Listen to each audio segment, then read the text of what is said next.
नमस्कार, सुप्रियाज किचन मध्ये आज आपण बघणार आहोत एकाच पिठापासून दोन वेगवेगळ्या प्रकारचा नाश्ता आणि अतिशय चटपटीत। ही बघा, इथे मी उडदाची डाळ भिजत घातली होती 3 तास, स्वच्छ धुवून भिजत घातली आहे। आता थंडी असल्यामुळे थोडं कोमट पाणी घातलं होतं, आता ती छान भिजलेली आहे। हे बघा, तुम्हाला जर सकाळी लवकर नाश्ता करायचा असेल तर रात्रभर भिजत घातली तरी चालेल।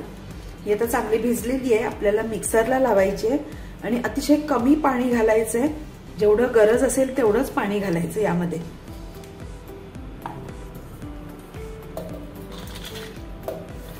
अर्धी आपण आधी वाटून घेऊया, कारण एकाच वेळी एवढी होणार नाही। ही बघा, डाळ वाटून झालेली आहे, एका भांड्यात काढून घेऊया।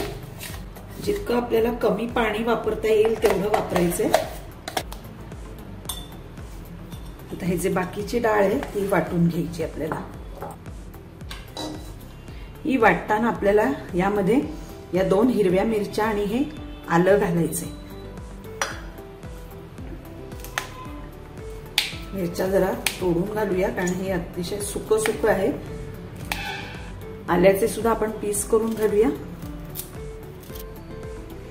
आता हे असंच मिक्सरला बारीक करून घ्यायचंय। हे बघा, हे पण पीठ झालेलं आहे। हे आता व्यवस्थित सगळं काढून घ्यायचं आपल्याला यामध्ये। हे बघा, हे आता आपल्याला सगळं व्यवस्थित मिक्स करून घ्यायचंय, कारण आपण एका पिठामध्ये मिरची आणि आलं घातलं होतं आणि आधीच्या पिठात काही घातलं नव्हतं, त्यामुळे हे दोन्ही पीठ व्यवस्थित सगळी मिक्स करून घ्यायची आहेत। हे चांगलं मिक्स झालेलं आहे। आता एका दुसऱ्या बाउल मध्ये मी यातलं अर्ध पीठ काढून ठेवणार आहे। यातलं अर्ध पीठ काढून ठेवूया। यात अर्ध पीठ मी काढलंय, हे बाजूला ठेवून देऊया। आता या पिठामध्ये आपल्याला चवीपुरतं मीठ घालायचंय।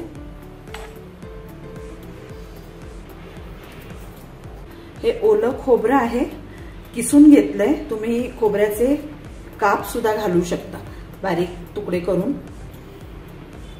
आणि आता हे पीठ आपल्याला चांगलं फेटून घ्यायचं, अगदी हलकं होईपर्यंत फेटायचंय आपल्याला। आता आपण हे अर्ध जे काढून घेतलंय पीठ, त्यात आपल्याला 1 चमचाभर तांदळाचं पीठ घालायचं। याचे आपण मेदू वडे करणार आहोत, तर तांदळाचं पीठ घातल्यामुळे आपलं मेदू वडा जो असतो तो क्रिस्पी होतो। आता हे पीठ आपल्याला छान फेटून घ्यायचंय, एक 5 मिनिटं छान फेटायचंय, म्हणजे ते त्यात हवा भरली जाते आणि पीठ अगदी हलकं होतं। नेहमी फेटताना एकाच दिशेने फेटायचं। यामध्ये जितकं तुम्ही पाणी कमी घालाल तेवढे आपले वडे तेल सोक करत नाही, व्यवस्थित होतात, नाहीतर मग त्यामध्ये तेल सोक होतं। हे बघा, पीठ छान फेटून झालंय। हे चेक कसं करायचं, इथे मी वाटीत पाणी घेतलंय, त्यात थोडंसं पीठ घालायचं। हे जर पीठ वर तरंगलं तर आपलं पीठ हलकं झालेलं आहे। हे बघा, पीठ तरंगतंय वर, खाली बसलेलं नाही, म्हणजे आपलं पीठ झालेलं आहे। इथे मी तेल तापत ठेवलेलं आहे। ही एक अशी पळी घेतली आहे, याला थोडासा पाण्याचा हात लावायचा, यातला गोळा घेऊन यावर आपल्याला तो पळीवर ठेवायचा आहे आणि अशी मध्ये त्याला होल करायचं आणि हे आपण तेलात सोडायचे, अर्धच सोडायचं, परत पाण्याचा हात लावायचा,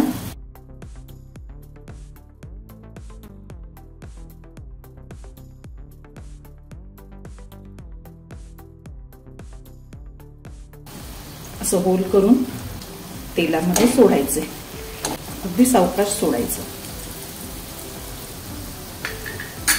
गॅस जास्त मोठा ठेवायचा नाहीये, लो टू मीडियमच ठेवायचा आहे, नाहीतर ते लगेच लाल होतात। आता थोडासा मोठा करायचा गॅस।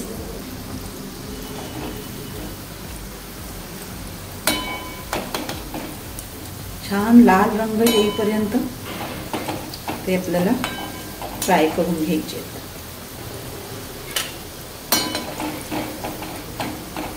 हे बघा छान गोल्डन कलर आलेला आहे। आपले मेदूवडे झालेले आहेत. आता आपण काढून घेऊया एका पेपरवर.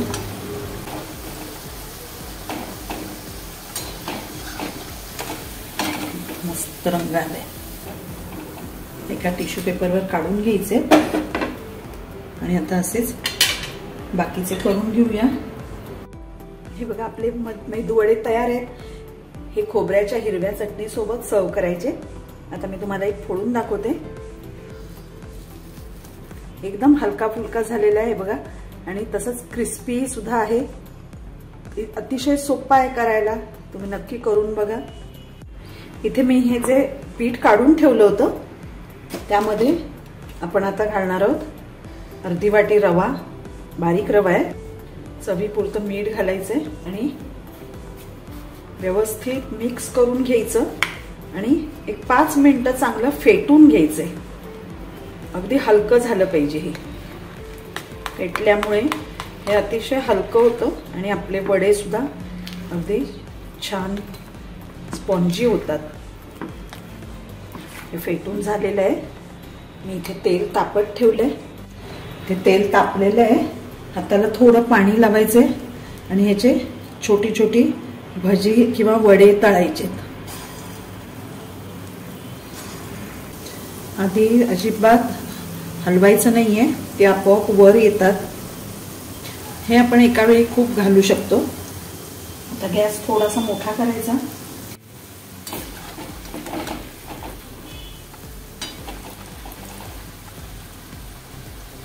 छान गोल्डन ब्राऊन होईपर्यंत फ्राय करायचे आहेत आपल्याला. हे आपण आता दही वडे करतोय. एकाच पिठापासून आपल्याला 2 प्रकारचा नाश्ता करता येतो. एक मेदू वडे आणि दुसरे दही वडे. आता हे दही वडे आपण फ्राय केल्यावर पाण्यात घालायचे.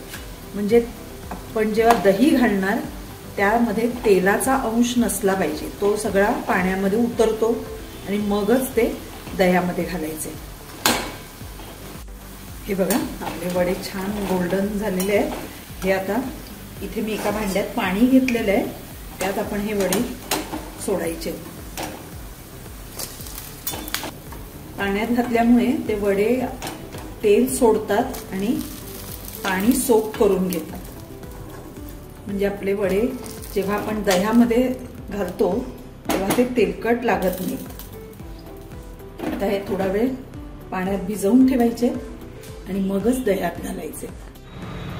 हे बघा आता हे पाण्यामध्ये सोक झालेले आहेत. हे थोडे थोडेसे अगदी नाजूक हाताने पिळून घ्यायचेत आपल्याला. म्हणजे याच्यामध्ये जास्त पाणी राहता कामा नये. हे बघा तुम्ही बघू शकताय याचं तेल पूर्णपणे पाण्यात उतरलंय. यांनी पाणी सोक केलंय याचाच अर्थ हे आपले दही वडे छान स्पॉन्जी झालेले. आता आपल्याला हे एका प्लेटमध्ये सर्व करून घ्यायचे.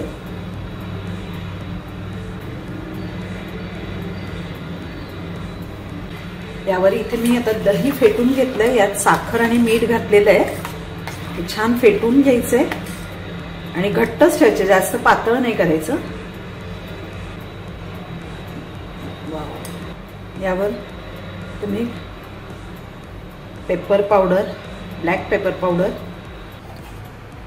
रेड चिली पावडर याने गार्निश करू शकता. मस्त तुम्ही नक्की करून बघा आणि अतिशय झटपट होणारी आहे. एकाच पिठामध्ये आपण 2 वेगवेगळ्या प्रकारचा नाश्ता करू शकतो. तुम्ही करून बघा आणि कसे झालंय हे मला सांगा. थँक्यू.